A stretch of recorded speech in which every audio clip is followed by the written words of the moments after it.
Shenjat e zodiakut që se falin tradhetin. Dëgjo këtu, se me akrepin nuk ka shaka. Ky nuk është thjesht xheloz, ky është shteti brenda shtetit.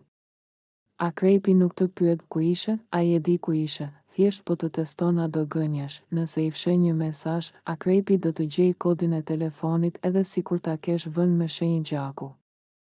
Ai ka një sensor të hunda që nuhat tradhtin që 3 kilometra larg. Çfarë do ndodh? Nëse dyshon, ai kthehet në një hije.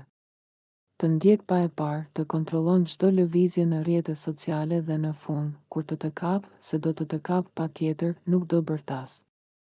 Do të shoh në sy me atë qetësinë e frikshme dhe do të thotë, e mbyllëm këtu.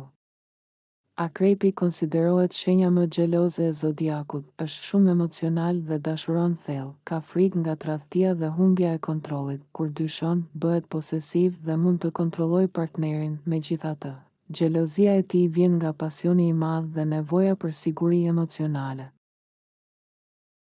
Luani do të jetë gjithmonë në qendër të vëmendjes, ka ego të fortë dhe kërkon admirimin e partnerit, bëhet xheloz kur partneri i kushton vëmendje dikujt tjetër, reagon me krenari dhe dramatizim. Për Luanin, xhelozia lidhet me krenarin dhe nevojën për vlerësim. Luani nuk duron dot që dikush tjetër të jetë në qendër të vëmendjes tënde, ai do që ti ta adhurosh.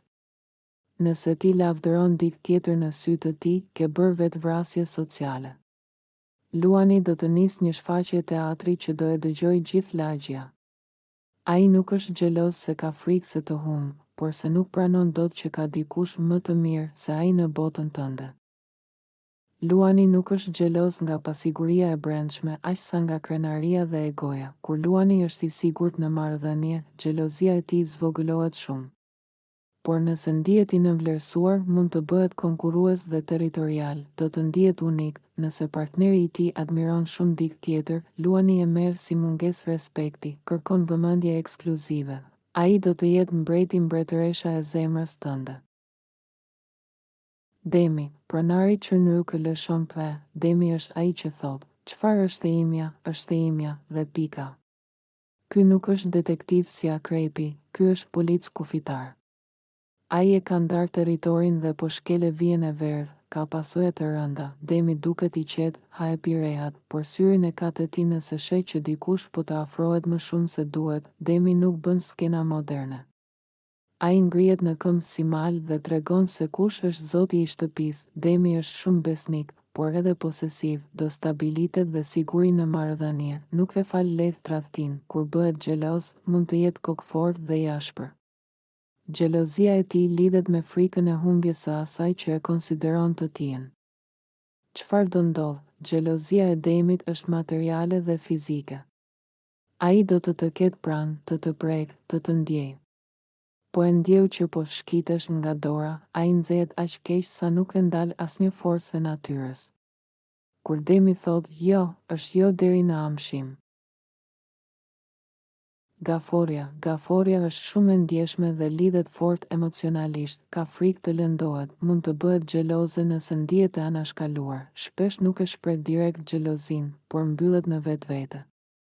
Xhelozia e saj vjen nga nevoja për mbrojtje dhe siguri. Gaforia të do aq shumë sa kërkon të fusë brenda në guask e të mos të shoh askush tjetër.